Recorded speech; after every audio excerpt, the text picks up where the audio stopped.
Good morning, students. Our next topic is about conservation of minerals, and then we'll start North America revision. In that, we'll study about formation of continents. Okay.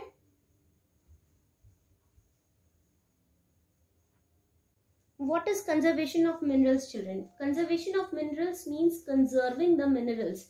As you know that minerals are non-renewable resources. Okay, once they get depleted, they cannot be obtained back. So these minerals have to be consumed. So they are exhaustible in nature. They can be exhausted fast because of their great demand, and because of the demand of the industrial and agricultural sectors, the production of minerals has increased a lot. Okay, there are some reasons why we have to conserve minerals. Okay, because of the excess consumption of the minerals. Okay, and as the mineral resources are limited, children, it is very important to conserve minerals for the future generations also.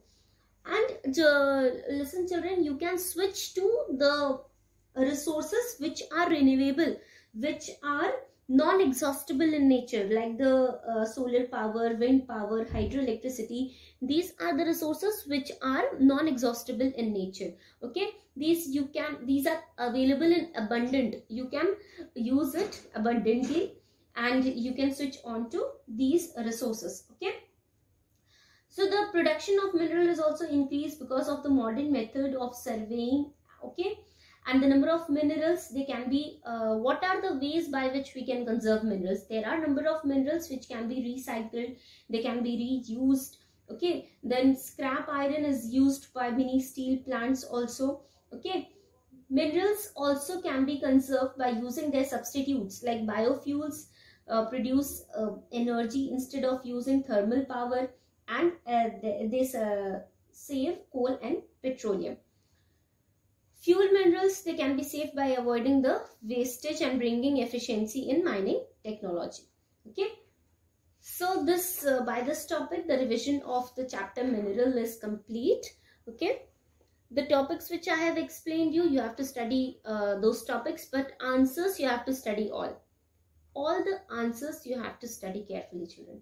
Okay, the next topic is about North America. We will study about formation of continents.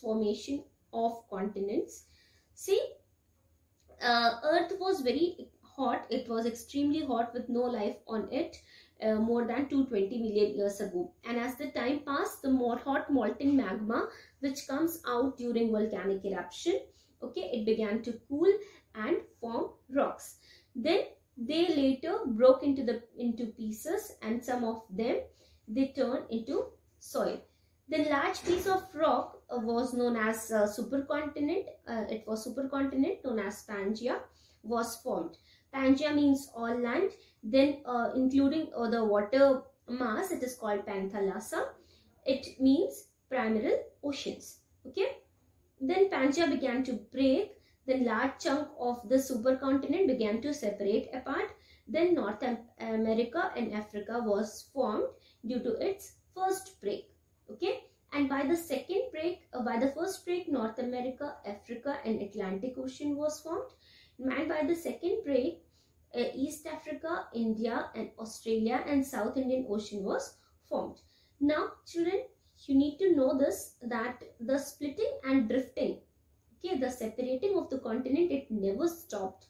Even today, they are moving at a speed of about 15 centimeter a year. They are moving at a speed of 15 centimeter per year. Okay, talking about the formation of this continent, because of the hot molten magma coming out, magma solidified. It formed Pangaea. It formed supercontinent known as Pangaea. And Pangaea was surrounded by all sides by extensive water mass called Panthalassa, which means primordial ocean. Then this Pangaea began to break, and then large chunks of the supercontinent began to drift apart. With this first break, North America, Africa and Atlantic Ocean was formed. And with the second break, millions of years later, this East Africa, India and Australia was formed, and South Indian Ocean was formed. Okay, and now also they never stopped drifting apart. They are moving at a speed of 15 centimeter a year. Discovery of North America.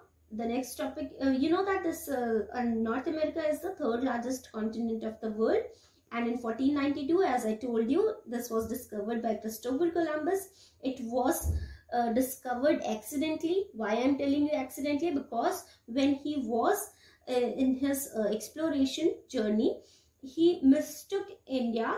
He mistook the main, he was discovering main trade route to reach India.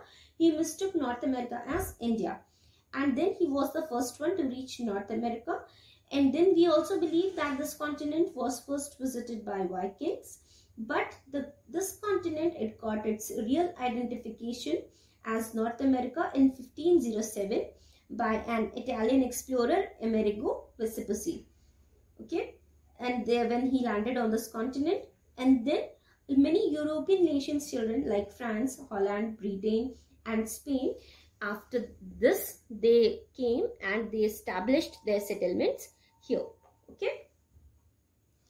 The next topic is about location, and then we will study location, political division, physical features. And physical features, I'll tell you about Western Cordillera, Canadian Shield, Appalachian Highlands, Central Lowland.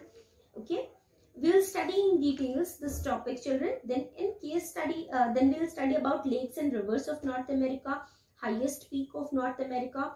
Then in case study, I'll tell you about lumberjacks of Canada, about lumbering season, 3 phases of lumbering, that is high riggers, sawers or buckers, skidders, haulers or transporters. Then we'll study about life of lumberjacks, utility of lumber, and production hubs of Canada.